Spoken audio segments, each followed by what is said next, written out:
Hello to all my FYBSc microbiology students. Welcome to the another video lecture of yours.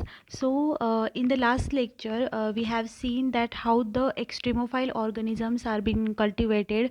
We have seen the what are extremophiles, then what are types of extremophiles, under what condition they grow. Okay, and here we are going to see or study the one more category of microorganisms being cultivated, like photosynthetic. Okay, the photosynthetic bacteria or microorganisms need some kind of a specialized conditions to grow. Okay, that's why we need to give them that conditions in different ways. Okay, so we are going to see some of them, that how the photosynthetic microorganisms are being grown. Okay, so without wasting any further time, let's start. Okay, so the photosynthetic organisms are being grown using the Winogradsky's column.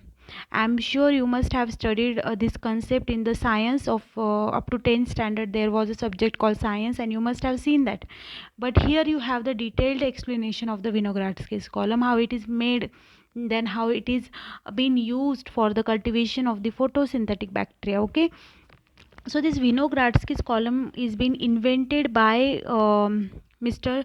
Sergei Winogradsky in early 1880s. Okay, so he was the one, Mr. Sergei Winogradsky, who has invented this column. Okay, and it is a very simple device to cultivate a large diversity of microorganisms. Okay, it is used to cultivate different kinds of the microorganism, not only the specific category of microorganisms. बहुत सारे microorganisms हम एक ही जगह पे cultivate कर सकते हैं using the Winogradsky's column. Aerobic हो, एनएरोबिक हो या सल्फर बैक्टीरिया हो, हम ये तीनों कैटेगरी के माइक्रो ऑर्गेनिजम्स को एक ही जगह पे, इवन अलगी हो, इनको हम कल्टीवेट कर सकते हैं यूजिंग द विनोग्राड्स्कीज कॉलम. हमें वो लेयर की फॉर्मेट में दिखता है, तो इसलिए इट इज़ नोन एज, और हम एक कॉलम में ये सब प्रोसेस करते हैं, that's why it is known as the Winogradsky's column, invented by mister Sergei Winogradsky in 1880. Okay, then इस कॉलम की बात करें तो it is a column which has the pond mud,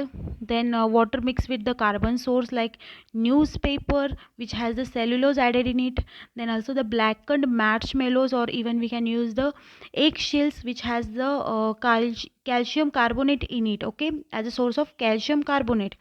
Then we can also apply the sulfur source, like gypsum. Okay, which also has the calcium sulfate in it, और egg yolk even. Okay, सो मतलब क्या होता है, इस ये जो भी column है इसमें हम डिफरेंट टाइप के मटेरियल्स अप्लाई करते हैं, जिनकी मदद से हम डिफरेंट लेयर्स बनाते हैं, और उनकी मदद से हम डिफरेंट मिनरल्स का सोर्स देते हैं. ओके, हम न्यूज़पेपर्स अप्लाई कर सकते हैं, हम एग यॉक्स अप्लाई कर सकते हैं, एक जो शेल्स होते हैं, जो अंडे के जो छिलके होते हैं, उनको भी हम अप्लाई कर सकते हैं. मार्शमेलो जो कैंडीज़ होती है, ब्लैक एंड सड़ चुके ऐसी जो मार्शमेलोज होती है, हम उनको भी अप्लाई कर सकते हैं.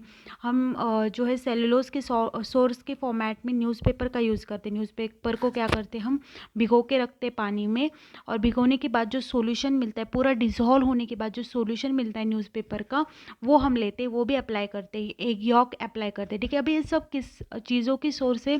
इवन कई जगहों पे ऑनियन भी यूज़ किया जाता है as a source of sulphur. तो ये सब चीज़ों का हम एक मिक्सचर बनाते हैं.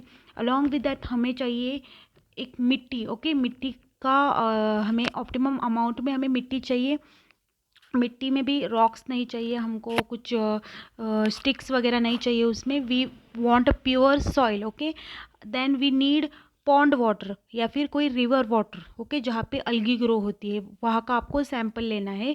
हमें पॉन्ड वाटर लेना है या फिर हमें रिवर वाटर लेना है. ठीक है, अलॉन्ग विद दैट हमें ये सब चीज़ों को मिक्सअप करके कॉलम बनाना है, और उसको बोला जाता है विनोग्राड्स्कीज कॉलम, और हमें एक्सपेरिमेंट करना है. ओके, सो यहाँ पे जब हम एक कॉलम बनाते हैं, उसको इंक्यूबेट करते हैं पूरे एक महीने के लिए इन द विसे in the sunlight. Okay, for the month. Then we will get a kind of growth in the form of the different layers. उसको बोला जाता है as a whole Winogradsky's column. Okay, तो विनोग्राड्स्कीज कॉलम में क्या मिलते हैं, हमें एरोबिक ऑर्गेनिजम्स भी मिलते हैं, एनएरोबिक ऑर्गेनिजम्स भी मिलते हैं. अलॉन्ग विद दैट हमें मिलते हैं सल्फर ग्रोइंग बैक्टीरिया, और सल्फर पे जो ग्रो होते हैं सल्फर बैक्टीरिया, वो भी हमें यहाँ पे मिलते हैं. ठीक है, तो इसके जो वैसे डिफरेंट ऑर्गेनिज्म जो ग्रो होते हैं इस कॉलम में, वो है Clostridium, D-sulfovibrio, then there is chlorobium, then chromatium, then rhodomicrobium as well as the bigeto. Okay, ये और इसके अलावा सियानोबैक्टीरिया जो ब्लू ग्रीन अल्गी उनको कहा जाता है वो भी आपको मिलेगा, और अल्गी अल्गी यानी क्या शेवा, ओके, वो भी आपको यहाँ पे ग्रो हुए दिखेंगे। तो ये कॉलम कैसे दिखता है, it is look like this before preparation. Okay, sunlight में रखने से पहले कॉलम कुछ ऐसे दिखता है, ठीक है, और सनलाइट में रखने के बाद वो कुछ ऐसे कलर्ड लेयर फॉर्म करता है, ठीक है। तो ये एक्सपेरिमेंट हमें कैसे कैरी आउट करना है ये आज हम स्टडी करेंगे, ठीक है। तो ये कॉलम जो है इसमें क्या किया जाता है, पहले तो क्या किया जाता है, एक लेयर बनाई जाती है, मिट्टी ली जाती है थोड़ी सी, उसमें सेल्यूलोज का सोर्स जो न्यूज़पेपर जो हमने पानी में भिगो के रखे हैं उसका जो सॉल्यूशन बनाते हैं हम, न्यूज़पेपर पूरा डिसॉल्व करके जो सॉल्यूशन बनाते हैं उसको उस सॉइल में मिक्स करना है। Then we will add some egg shells, egg yolk add करेंगे। Then we also add marshmallows, अगर आपके पास है नहीं है इट डजेंट मैटर, सल्फर का कुछ सोर्स ऐड करेंगे, जिप्सम ऐड करेंगे, और इसके बाद वो पूरा जो मिक्सचर है उसको, जो कॉलम आप लोगे लाइक अबाउट 15 सेंटीमीटर का होगा या फिर आपके ऊपर, आपको जितना कॉलम लेना है उतना, वो कॉलम आपने लेना है या बॉटल लेनी है, उसके बॉटम पे एक थोड़ी सी लेयर बनानी है इसकी, जो हमने मिक्सचर बनाया पूरा इसकी एक लेयर बनानी है, ठीक है। उसके बाद हम क्या करेंगे, उसके ऊपर हम डालेंगे, you can see mud, okay. अब ये मड जो है आप कहीं से भी ले सकते हो लेकिन थोड़ा प्योरीफाइड होना चाहिए, उसमें कुछ पत्थर वगैरह छोटे छोटे पत्थर होते हैं या फिर जो स्टिक्स होती है वो भी नहीं चाहिए, हमें प्योर मड चाहिए, ओके। वो मड हमने यहाँ पे डाला है, उसको कितना डाला है, हाफ बॉटल तक, ठीक है, हाफ बॉटल तक, 50% बॉटल तक आपको मड से फिल करना है टाइटली, ओके। देन इसके ऊपर हम डालेंगे पानी, ठीक है। पानी भी कौन सा, जो हमने पॉन्ड से लाया हुआ है या फिर रिवर से लाया हुआ है, ओके। हम ये पानी डालेंगे, कब तक डालेंगे, जब तक 25% ही ऊपर बॉटल रह ना जाए, ओके। इतना हमें डालना है, मतलब इसका 50% मड, 40% इसका वाटर से भरना है, ठीक है। और ये पूरा कॉलम जो है आपको रख देना है सनलाइट, जहाँ पे बहुत सारी सनलाइट आती है वहाँ पे आपको इसको रख देना है फॉर अबाउट 1 मंथ, ठीक है। क्या किया है आपने, सबसे पहले एक लेयर बनाई है जिसमें मिट्टी, हमने पेपर जो न्यूज़पेपर का जो पूरा सॉल्यूशन बनाया था वो डालना है, कैल्शियम का सोर्स डालना है like egg shell, egg yolk, sulphate का सोर्स आप डाल सकते हैं, जिप्सम का पाउडर मिलता है मार्केट में वो आप डालोगे।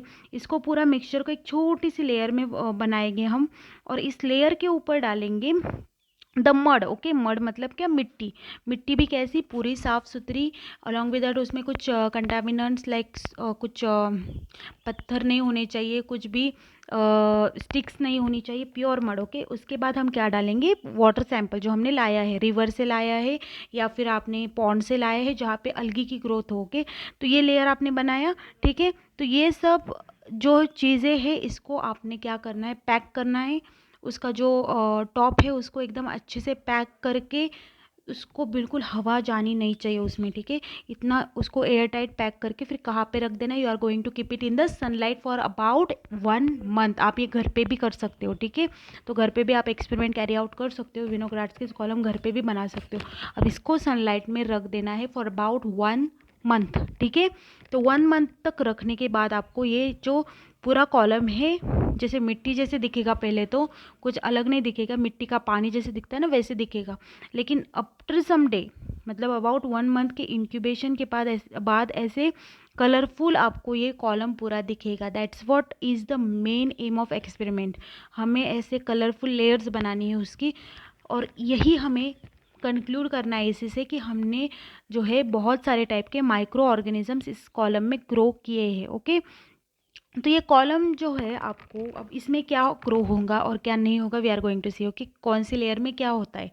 तो जो जो कॉलम होता है उसमें हमने बहुत सारे सल्फ़र के, कार्बन के, कैल्शियम के, even we can say sulphur के, ओके, ये सब जो है उसके सोर्सेज डाले हुए हैं, ओके।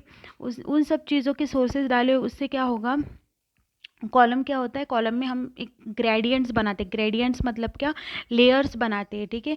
हमने कॉलम में डिफरेंट डिफरेंट लेयर्स बनाई हुई है, इसकी वजह से क्या होगा कि वो लेयर से ये जो माइक्रोब्स है, अभी मिट्टी में भी कुछ माइक्रोब्स होंगे, वाटर सैंपल में भी कुछ माइक्रोब्स होंगे, उनको क्या मिलेगा, कुछ एनर्जी मिलेगी या फिर कुछ सोर्स से वो एनर्जी लेंगे। ओके, कोई न्यूज़पेपर के कैल्शियम से लेगा, कोई एक यॉक से लेगा, उससे different different micro organism depending on the layer in which they grow. Okay, उससे हम प्रेडिक्ट कर सकते हैं कि कौन से माइक्रो ऑर्गेनिजम्स ग्रो हुए हैं। ओके, अभी यहाँ पे what we are going to do is, यहाँ पे डिफरेंट डिफरेंट ग्रेडियंट्स फॉर्म होंगे। ओके, वो ग्रेडियंट्स का क्या होगा फिर, उसमें डिफरेंट माइक्रो ऑर्गेनिजम्स ग्रो होने वाले हैं। अभी क्या होगा, जो हमने लेयर बनाई थी, ओके, जो हमने लेयर बनाई थी, ठीक है, मिट्टी की लेयर बनाई थी। Okay, I am going to show you. तो हमने जो मिट्टी की लेयर बनाई थी, सॉरी, ओके, हमने जो मिट्टी की लेयर बनाई थी यहाँ पे,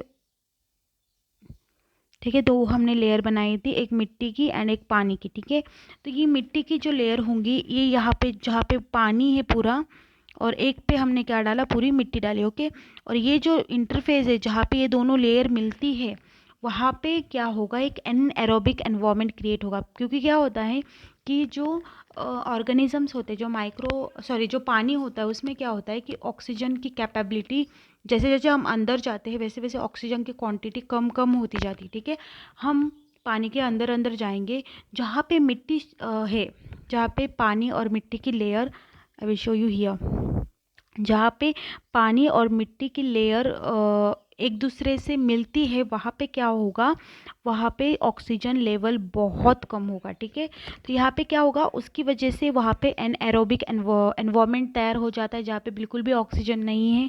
देन एनएरोबिक वहाँ पे कौन ग्रो होंगे, फोटोट्रॉप्स, क्योंकि क्या, उनको सनलाइट तो मिल रही है। ओके, हमने पूरे सनलाइट में उनको रखा है, उनको सनलाइट मिल रही है, लेकिन ऑक्सीजन नहीं है उनके पास, तो क्या होगा, यहाँ पे बस एनएरोबिक फोटोट्रॉप्स ग्रो होंगे। फोटोट्रॉप्स मतलब क्या, जो लाइट पे ग्रो होने वाले बैक्टीरिया है, वो यहाँ पे ग्रो होंगे, मतलब कि उनको लाइट तो मिल रहा है लेकिन ऑक्सीजन नहीं मिल रहा है, इसकी वजह से उस लेयर पे क्या होंगे, फोटोट्रॉप्स ग्रो होंगे, और वो भी कैसे, एनएरोबिक्स। ठीक है, देन यहाँ पे क्या होगा, यहाँ पे जो अपर एरिया है, ओके, ये जो यहाँ पे पूरा वाटर है बस, ठीक है, वहाँ पे क्या ग्रो होंगे, वहाँ पे अलगी ग्रो होंगे, क्योंकि उनको यहाँ पे ऑक्सीजन भी मिल रहा है, उनको सनलाइट भी मिल रहा है, इसकी वजह से यहाँ पे जो टॉप, मतलब जो बॉटल के टॉप पे ग्रो होंगे, वो बस अलगी ग्रो होंगे, आपको ग्रीन कलर की लेयर दिखेगी। ठीक है, तो कॉलम जो है हम बनाते कैसे हैं, ठीक है, फिर से मैं आपको बताती हूँ। तो हमने क्या करना है, 30 सेंटीमीटर लॉन्ग एक कॉलम लेना है, उसमें क्या करना है, पॉन्ड मड लेना है। ठीक है, पॉन्ड मड हमने लिया, और ऊपर से हमने ये भी लिया, पॉन्ड वाटर भी लिया। ठीक है, उसके बाद हमने क्या किया है, उसमें हमने पहले कैल्शियम और सल्फर के सोर्स की एक लेयर बनाई, उसके ऊपर हमने मड की लेयर बनाई, उसके ऊपर हमने पानी की लेयर बनाई। ठीक है, तो ये जो मड की लेयर होती है, पूरा एनएरोबिक एनवायरनमेंट होता है। एनएरोबिक एनवायरनमेंट मतलब क्या, कि वहाँ पे बिल्कुल भी उनको ऑक्सीजन नहीं मिल पाएगा। जो भी ऑर्गेनिजम्स उस मड में ग्रो होने वाले, उस मिट्टी में ग्रो होने वाले, मिट्टी के लेयर पे ग्रो होने वाले, यहाँ पे उनको बिल्कुल भी ऑक्सीजन नहीं मिलने वाला। ठीक है, एंड इसके बाद हमने पानी डाला है, पानी में क्या होता है, ऑक्सीजनेटेड एनवायरनमेंट भी है, ऊपर से उनको अच्छे से सनलाइट भी मिल रही है। ठीक है, तो ये होगा। देन हमें यहाँ पे कौन से बैक्टीरिया दिखेंगे, आज हम देखेंगे। तो यहाँ पे आपको जो एनाएरोबिक बैक्टीरिया होते हैं, ओके, एनाएरोबिक बैक्टीरिया सबसे पहले ग्रो होने वाले, क्योंकि उनको सनलाइट की बिल्कुल ज़रूरत नहीं इतनी ज़्यादा, और सनलाइट मिले तो और अच्छा है, नहीं मिले तो भी चलेगा।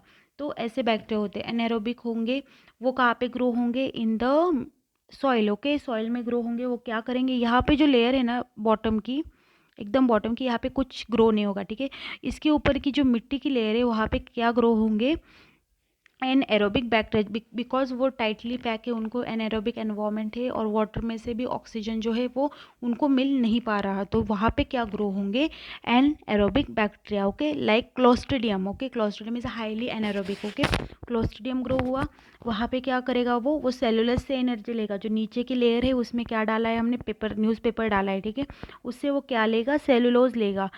अब उसके बाद क्या होगा, वो CO2 बनाएंगे, और वो ऊपर के लेयर को देंगे। ओके, CO2 बनाने के बाद वो ऊपर के लेयर को देंगे, तो ऊपर की लेयर जो है इससे क्या होगा, एक दूसरे को देते रहेंगे बैक्टीरिया एनर्जी, तो उससे क्या होगा, आपको उस मिट्टी में भी डिफरेंट डिफरेंट लेयर्स मिलेंगे, ठीक है। पॉन्ड के वाटर में भी आपको डिफरेंट डिफरेंट लेयर्स मिलेंगे। अब क्या होगा, अम, जो बॉटम है, टॉप लाइक जो कॉलम का जो बॉटम है, मतलब नीचे का एरिया है, उसमें होंगे ग्रीन सल्फर बैक्टीरिया, ठीक है, जो एनएरोबिक होंगे क्योंकि मिट्टी में उनको एयर मिल नहीं रहा, ऑक्सीजन नहीं मिल रहा। देन उसके ऊपर होंगे द सल्फर एनएरोबिक बैक्टीरिया, ठीक है। सल्फर एनएरोबिक बैक्टीरिया के ऊपर होंगे the purple anaerobic non sulphur bacteria, ठीक है। और सबसे ऊपर जो ग्रो होने वाले हैं पानी में सबसे टॉप पे, वो होंगे सियानो बैक्टीरिया और द अलगी, ठीक है। क्योंकि उनको क्या वो एरोबिक बैक्टीरिया है, तो उनको ऑक्सीजन भी चाहिए, उनको CO2 भी चाहिए, ठीक है। और वो क्या करेंगे, CO2 बना के नीचे के लेयर को देंगे, ठीक है, जहाँ पे बाकी बैक्टीरिया को वो CO2 मिलेगा, क्योंकि उनको बस CO2 चाहिए, उनको O2 नहीं चाहिए, ठीक है। So that's about it.